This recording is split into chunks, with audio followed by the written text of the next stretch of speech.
Factorisation के इस 20th video में मैं आपसे 2 क्वेश्चंस मैंने लिए हैं और इसके बाद मैं अगले चैप्टर पर आऊँगा। फैक्टराइजेशन के लिए अभी मैं लास्ट वीडियो बना रहा हूँ, उसके बाद हम सभी विषयों पर, कुछ विषयों के बाद तमाम विषयों पर एक साथ प्रश्न किया करेंगे। यहाँ एक प्रश्न है, क्वेश्चन नंबर 1, m + 1/m = 5 और फाइंड m³ + 1/m का क्यूब।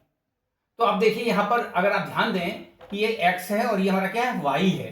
तो आप कॉन्सेप्ट हमेशा ये ध्यान रखना चाहिए कि जहां क्यूब की बात उठ रही है तो ये देखें कि बेसिक फॉर्मूला क्या है, बेसिक फॉर्मूले पर हमेशा जोर देना चाहिए। तो आप देखें कि यहाँ पर हमने बताया था आपको कि x³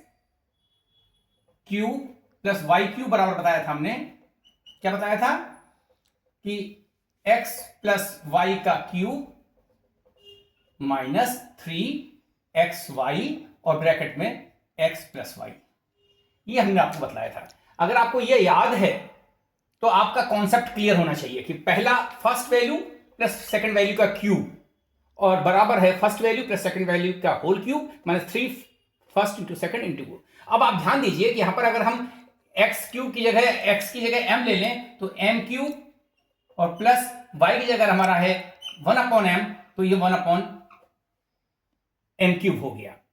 ठीक है, अगर हम इस पर x की जगह 1 रख रहे हैं तो ये m³ हो जाएगा और y की जगह हम क्या रख रहे हैं, 1/m। तो क्या होता है, ये इसका जब क्यूब करेंगे और इसका क्यूब करेंगे तो ये y³ बन जाएगा और ये 1 का क्यूब जो है 1 ही रहेगा, तो इसको 1/, इस तरह लिखिए चाहे 1/m³ लिखिए। तो ये चीजें आपके कॉन्सेप्ट में क्लियर होनी चाहिए। अब यहां पर देखिए कि m³ + 1/m³ हमारे जो वैल्यू है, इस पर x और y की जगह हमने m और 1/m रखा है। तो फर्स्ट वैल्यू हमारी क्या है, x ये है, m है, और सेकंड वैल्यू क्या है, 1/m है, इसका होल क्यूब हो गया। -3, फर्स्ट वैल्यू क्या है हमारी, m है, सेकंड वैल्यू क्या है, 1/m है, और यहां पर हम क्या रखेंगे, m + 1/m। ठीक है, तो यहां पर क्या हो गया, अब आप देखें कि m + 1/m बराबर क्या है, 5, तो आप 5 का क्यूब लिख सकते हैं। माइनस, अब यहां देखिए 3 × m × 1/m, तो ये इससे कैंसिल हो जाएगा, यहां क्या बचेगा, -3, ये इंटू का साइन है ये, और यहां पर हम क्या लिखेंगे, m + 1/m की जगह 5 लिख देंगे, तो ये क्या हो जाएगा, 5 का क्यूब मीन्स 5 × 5 × 5 125, और ये हो जाएगा -5 × 3 = 15, और ये हो जाएगा 125 - 15 110, और यही आपका आंसर हो जाएगा। अगर आपको ये फॉर्मूला का बेस नहीं याद है तो आप कंफ्यूजन में पड़ेंगे और सवाल करने में आपको बहुत दिक्कत होगी। दूसरा प्रश्न देखिए आप, यहां पर क्या है, x - 1/x = 4, बस यहां पर प्लस था, यहां पर माइनस है, यहां पर बाकी सेट पैटर्न वही है। तो अब आपको इसका जो एक और फॉर्मूला है, यानी x³ - y³ बराबर क्या होता है, x - y का होल क्यूब और प्लस 3xy और ब्रैकेट में x - y। ठीक है, तो आप देखिए x³ - y³, यानी पर यहां पर तो x और y ही, x और यहां पर x और ये यहां पर 1/x, हाँ 1/x ही है। ठीक है, तो यहां पर हमने क्या रखा, x की जगह x रखा और ये यहां पर हो गया x³ और y की जगह हमने रखा 1/x, तो 1/x का क्यूब हो गया।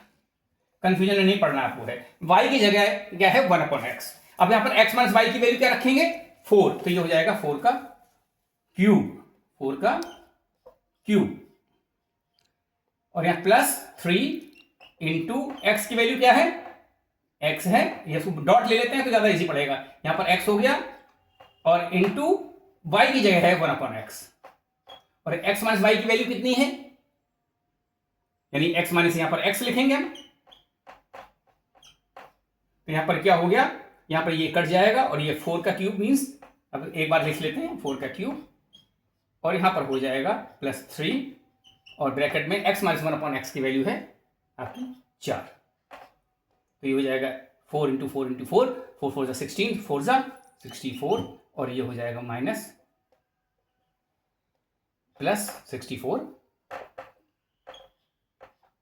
4 × 12, अब ये हो जाएगा 76, ये आपका आंसर हो जाएगा।